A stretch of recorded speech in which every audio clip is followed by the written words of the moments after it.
اگر لوگوں کو پتہ چل جائے کہ رمضان میں کیا ہے تو وہ آرزو کریں کہ پورا سال ہی رمضان رہے۔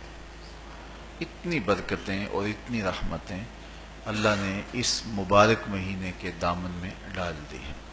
یا ایھا الذین آمنوا کتب علیکم الصیام کما کتب علی الذین من قبلکم، کہ اے ایمان والو تمہارے اوپر روزے فرض کیے گئے ہیں جس طرح تم سے پہلوں پہ فرض کیے گئے تھے۔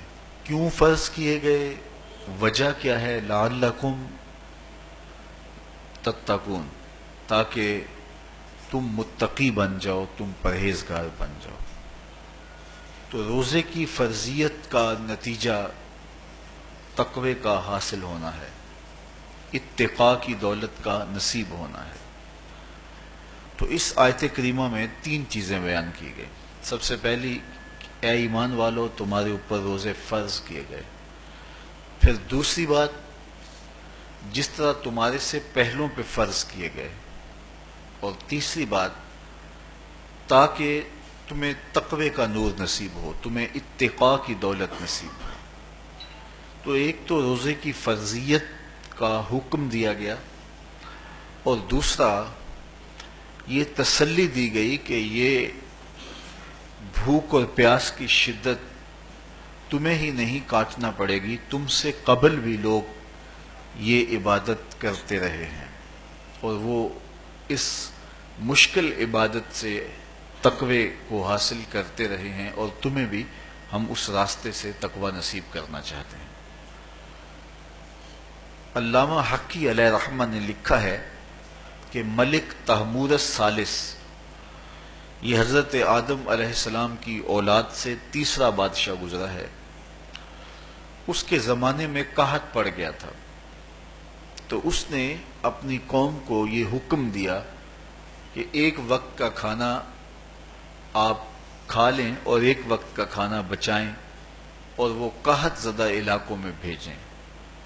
تو قوم نے اس حکم کو بصر و چشم قبول کیا اور ایک وقت کا فاقہ کاٹ کے اپنے ان بھائیوں کے لیے وہ کھانا بھیجتے جو قحط میں مبتلا تھے۔ قوم کی یہ ادا اللہ کو پسند آ گئی، اور وقت کے نبی پر وحی کی گئی کہ تمہارے اس عمل کو ہم عبادت قرار دیتے ہیں۔ تو حضرت آدم علیہ السلام کے بعد متصل ہی یہ عبادت فرض کی گئی، اور پھر جتنی بھی ملتیں، قومیں اور امتیں آئیں ان میں روزے کی تحسین کی گئی اور روزے کی تلقین کی گئی۔ روزہ اس لیے فرض کیا گیا کہ تمہیں تقوی نصیب ہو جائے، اتقاء کی دولت نصیب ہو۔ اب سوال یہ ہے، کیا تقوی بھوک اور پیاس سے حاصل ہوتا ہے؟ پیاس کاٹنے سے، بھوک کاٹنے سے کیا تقوی نصیب ہو جاتا ہے؟ صبح سے لے کر شام تک روزہ رکھنے کی تلقین کی گئی۔ یہاں ناروے میں اور مختلف ممالک کے اندر 20 گھنٹے کا روزہ ہے، اور ہمارے بھی یہاں 16-17 گھنٹے مسلسل شدت کی گرمی میں بھوک اور پیاس کاٹنا ہوتی ہے۔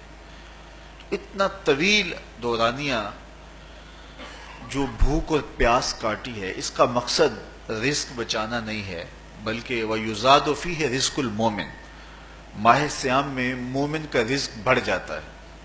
آپ اپنا بجٹ دیکھ لیجئے، باقی مہینوں کی نسبت ماہ سیام میں آپ کے اخراجات زیادہ ہوتے ہیں اور کشادگی ہوتی ہے۔